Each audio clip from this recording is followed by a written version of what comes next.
What's that? Okay. All right, we found one, yeah? He's alive. He's alive. Okay, keep him there. Keep him there. All right, hold him there, okay? Just keep him there.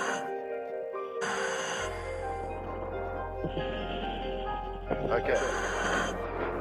Lautan di dunia memiliki luas sekitar 362 juta kilometer persegi, yang mana terbilang sangat besar dan menutupi sekitar 71% permukaan bumi.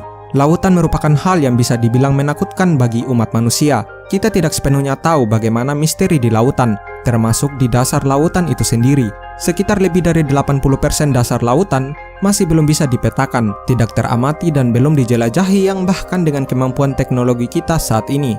Contohnya saja Palung Mariana yang ada di lautan Samudra Pasifik, yang dalamnya diperkirakan mencapai 11 km dan menjadi titik terdalam di lautan. Dengan mengetahui hal tersebut, bayangkan jika kapal yang kita naiki tenggelam dan terbawa arus ke perairan antah berantah. Banyak kejadian yang terbilang mengerikan yang pernah terjadi, yang mana para penumpangnya tentu saja hilang tak terdeteksi, dan ya bisa dibilang sudah pasti meninggal dunia. Mungkin kita semua setuju bahwa tingkat keselamatan akan berada di angka hampir 0% jika kita mengalami hal tersebut. Namun ada sebuah kejadian nyata bagaimana seorang pria asal Nigeria berhasil bertahan selama 3 hari di kedalaman laut ketika kapal yang ia tumpangi tenggelam akibat ganasnya lautan.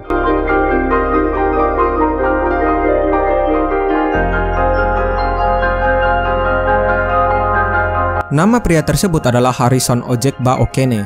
Pria asal Nigeria yang pada tahun 2013 silam tersebut bekerja sebagai koki di sebuah tugboat bersama dengan beberapa rekannya.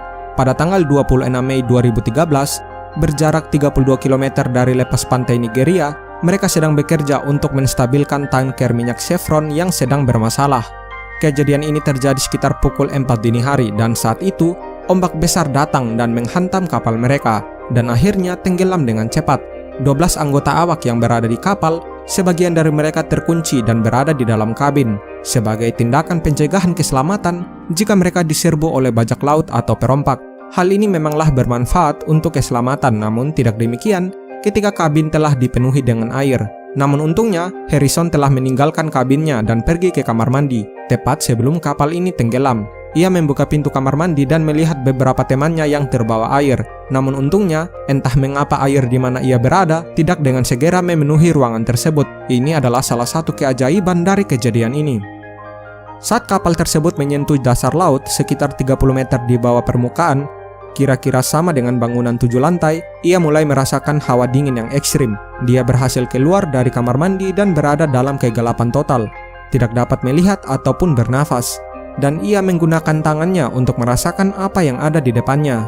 Tak lama kemudian, ia berhasil menemukan kantung udara yang berukuran besar di sebuah ruangan. Ia bertahan tanpa makanan dan minuman.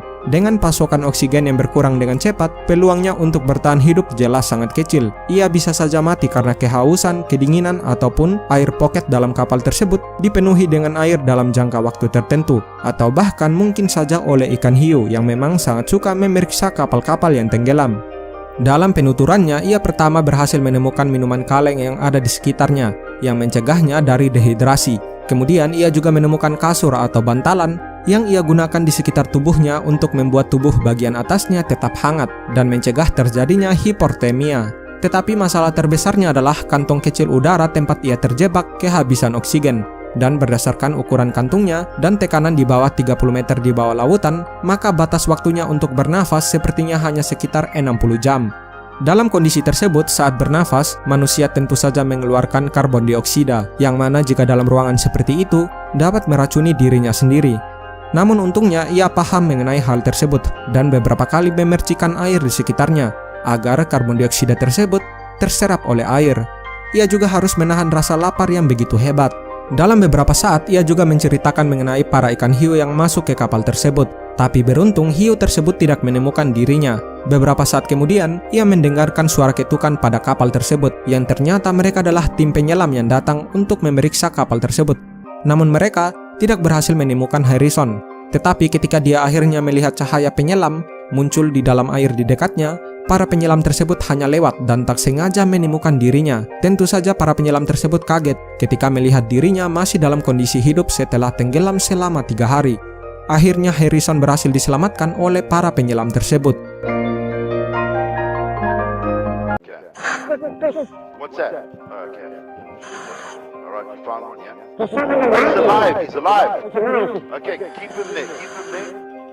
All right. Just. All right. All right. Just hold him there. Okay. Just keep him there.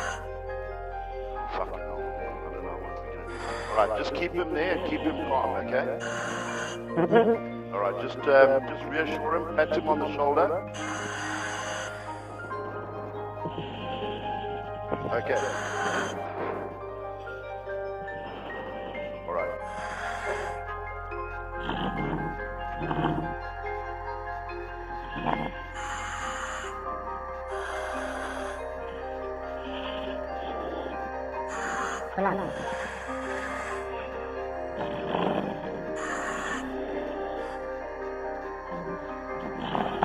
Let's go through the that's it. Are you not?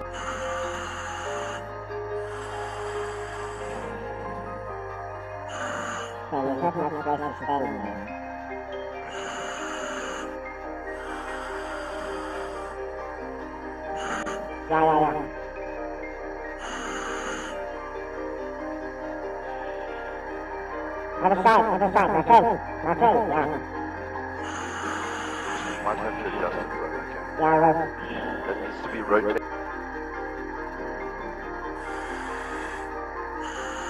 Hold on, Nico.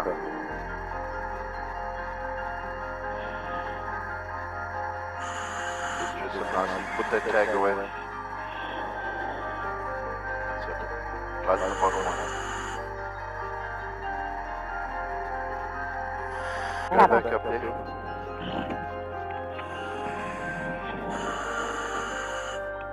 Okay, how's the slack? Have you got enough slack to dress him? I need a little bit more slack on Dollar Tree.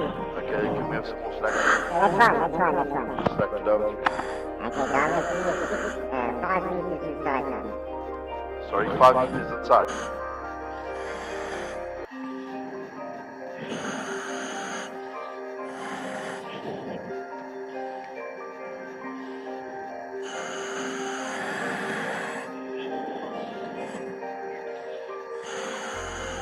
Okay.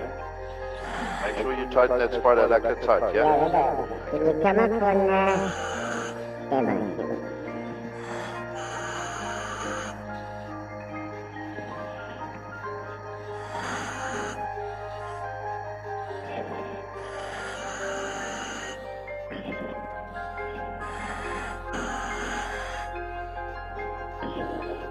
Can you come up on Dollar Tree, please? Roger, in the bell, up on two's umbilical, please.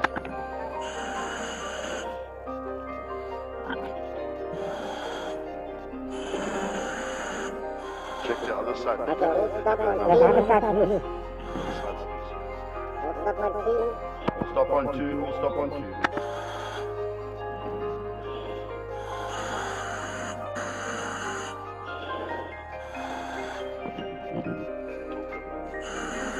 Hello, my friend. Can you hear me?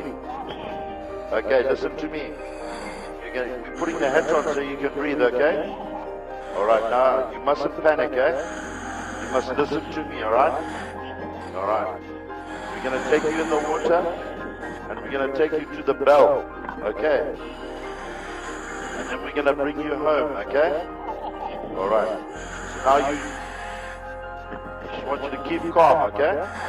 Are you feeling okay? Are you sore? Have you got any injuries? Okay. Okay. What's your name?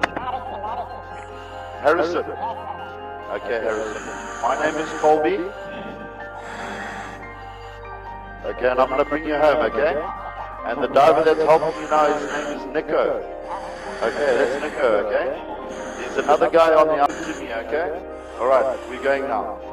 Put your head underwater and breathe comfortably, okay? Okay, how's that? Are you alright, Harrison? Are you comfortable? Up and down the umbilical. Roger. Dollar Tree umbilical. Coming up. Alright, stick his head in. Put his head in the bell. Almost on a 100% now. I'm taking instructions of it. How am I supposed to? How are you feeling, Harrison? All right, very good. You scared me there. All right, you must say Roger when I'm talking to you.